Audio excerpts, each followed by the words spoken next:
আমার এই ছোট্ট চ্যানেলে তোমাদের স্বাগত। তো আমি প্রতিনিয়ত SSC GD constable previous year GK এবং জিএস কোয়েশ্চেনগুলি আলোচনা করছি, যেগুলো বিগত বছরে পরীক্ষাতে এসেছিল। তো আমি এই ভিডিওগুলি পার্ট অনুযায়ী আলোচনা করছি। এর আগে পার্ট 7 পর্যন্ত আলোচনা করা হয়েছে। আজ করব আমরা পার্ট 8 নিয়ে আলোচনা করব।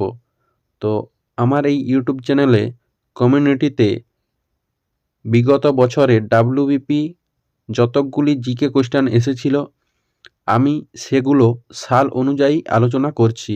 তো তোমরা একটু ইউটিউব চ্যানেলের কমিউনিটিতে দেখে নেবে। তো দেখো, আমি প্রতিদিন 10টি করে কোয়েশ্চেন আলোচনা করছি, সেগুলো ফুল ডিটেলসে আলোচনা করছি। যেগুলো আমি বলবো সেগুলো তোমরা খাতাতে কিন্তু নোট করবে। তো দেখো, আমাদের প্রথম কোয়েশ্চেন কি আছে, যে ভারতীয় সংবিধানের কততম অনুচ্ছেদে সমবায় সমিতির পদোন্নতির কথা উল্লেখ আছে? তো এই সমবায় সমিতির পদোন্নতির কথা উল্লেখ আছে কততম অনুচ্ছেদে? তো এটার রাইট অ্যান্সার হয়ে যাবে 43 নম্বর অনুচ্ছেদে সমবায় সমিতির পদোন্নতির কথা উল্লেখ আছে। এখান থেকে ভারতীয় সংবিধান থেকে আমরা কি জানবো তাহলে? ইজি জানবো যে ভারতীয় সংবিধানের মৌলিক অধিকার কতকগুলি এবং মৌলিক কর্তব্য কতকগুলি। তো আমাদের সংবিধানে মৌলিক অধিকার টোটাল 7টি আছে। আগে ছিল 8টি, এখন হয়েছে 7টি। তো একটি কোনটাকে বাদ দেয়? সম্পত্তির অধিকারটাকে আমাদের এই মৌলিক অধিকার থেকে বাদ দেয়া হয়। এবং সংবিধানের মৌলিক কর্তব্য আছে 11টি। নেক্সট আছে আমাদের 2 নম্বর কোয়েশ্চেন।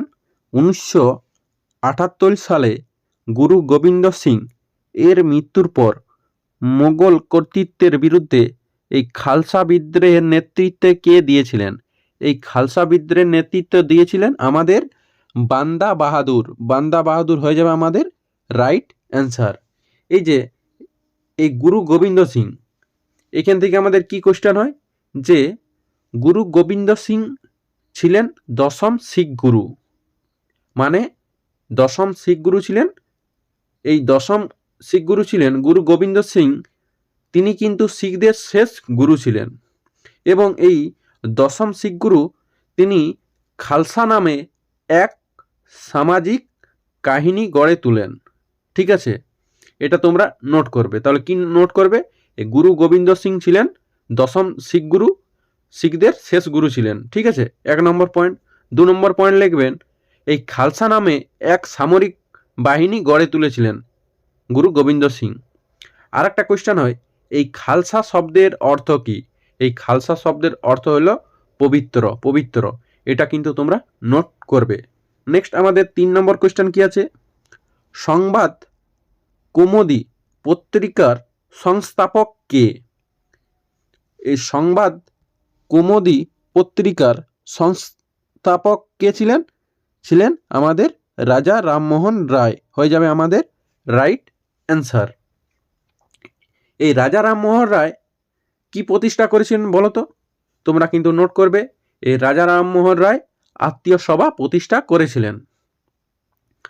এই রাজা রামমোহন থেকে আরেকটা কোয়েশ্চেন হয় কি, যে পশ্চিমবঙ্গের কোন জেলায় এই রাজা রামমোহন রায় জন্মগ্রহণ করেছিলেন? এটা হয়ে যাবে পশ্চিমবঙ্গের হুগলি জেলায় জন্মগ্রহণ করেছিলেন রাজা রামমোহন রায়।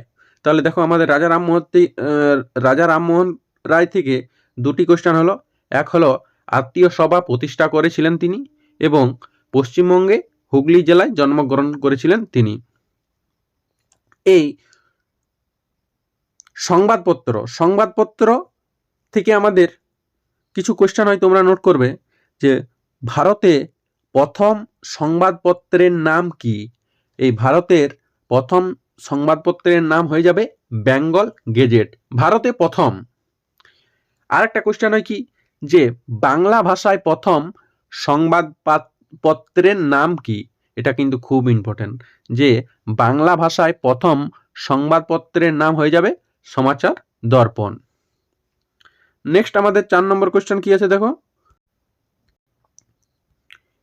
মালাবার নৌসেনার অনুশীলনে কোন কোন দেশ অংশ নেয়?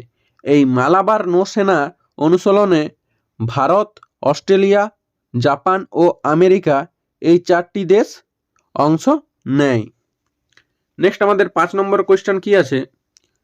সরয়ু নদী কোন নদীর শাখা নদী? এই সরয়ু নদী কোন নদীর শাখা নদী?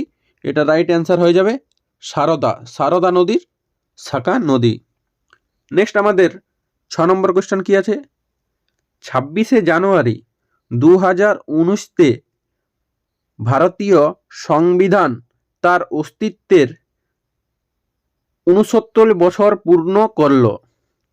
এত বছর মোট কতবার ভারতীয় সংবিধান সংশোধন করা হয়? 12 জানুয়ারি 2019 অনুযায়ী। তো এটার রাইট অ্যান্সার হয়ে যাবে 103 বার। 103 বার হয়ে যাবে আমাদের রাইট অ্যান্সার। নেক্সট আমাদের 7 নম্বর কোয়েশ্চেন কি আছে? স্বচ্ছ ভারত মিশন গ্রামীণ এর দ্বিতীয় ফেজ কবে শুরু হয়?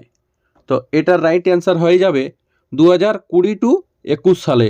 স্বচ্ছ ভারত মিশন গ্রামীণ এর দ্বিতীয় ফেজ শুরু হয় 2020 থেকে 21 সালের মধ্যে।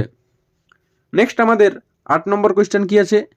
নিম্নলিখিত কে ভারতের তীরন্দাজি খেলে? তো এটার রাইট অ্যান্সার হয়ে যাবে তীরন্দাজি খেলেন অপশন এ দীপিকা কুমারী হয়ে যাবে আমাদের রাইট অ্যান্সার। দেখো এই 4টি অপশনের মধ্যে এই 3টি অপশনে উত্তর কি হবে? দেখো অপশন সি আমাদের কি আছে? নীরজ চোপড়া। এই নীরজ চোপড়া কিন্তু স্বর্ণ পদক পেয়েছিলেন। কোন ইভেন্টে পেয়েছিলেন? এই নীরজ চোপড়া পেয়েছিলেন জ্যাভলিন থ্রোতে। এই নীরজ চোপড়া থেকে আরেকটি কোয়েশ্চেন হতে পারে কি, যে নীরজ চোপড়া কোন স্টেটের বাসিন্দা? তো এই নীরজ চোপড়া হয়ে যাবে হরিয়ানা রাজ্যের বাসিন্দা। নেক্সট অপশন ডি আমাদের কি আছে? মনিকা বাত্রা। এই মনিকা বাত্রা কোন খেলার সাথে যুক্ত? তো এই মনিকা বাত্রা টেবিল টেনিস খেলার সাথে যুক্ত। ঠিক আছে, টেবিল টেনিস সাথে যুক্ত। এগুলো তোমরা কিন্তু নোট করবে। নেক্সট আমাদের 9 নম্বর কোয়েশ্চেন কি আছে? যে ভেটিকালচার কি? ভেটিকালচার হলো আঙুরের চাষকে বলা হয় ভেটিকালচার। নেক্সট আমরা আরো কিছু কালচার জানবো, যে পিসিকালচার কি? এই পিসিকালচার তোমরা কিন্তু এটা নোট করবে। ভেটিকালচার বলা হয় আঙুরের চাষকে। পিসিকালচার হয় মৎস্য উৎপাদন। আর সেরিকালচার হয়ে যাবে রেশন সংক্রান্ত বিদ্যাকে সেরিকালচার বলে, আর মৎস্য উৎপাদন করা বিদ্যাকে পিসিকালচার বলে। আর উদ্যান কৃষির নাম কে হর্টিকালচার বলে। তাহলে আমরা 3টা কালচার জানলাম, পিসিকালচার, সেরিকালচার, হর্টিকালচার। নেক্সট আমাদের 10 নম্বর কোয়েশ্চেন কি আছে? নভেম্বর 2020-তে ফকির চাঁদ কোহলি মারা যায়। তিনি কি জন্য বিখ্যাত? তো তিনি ভারতীয় সফটওয়্যার ইন্ডাস্ট্রি এর জনক ছিলেন, তাই তিনি বিখ্যাত। নেক্সট আমরা কাল পার্ট 9 ভিডিও নিয়ে আসবো।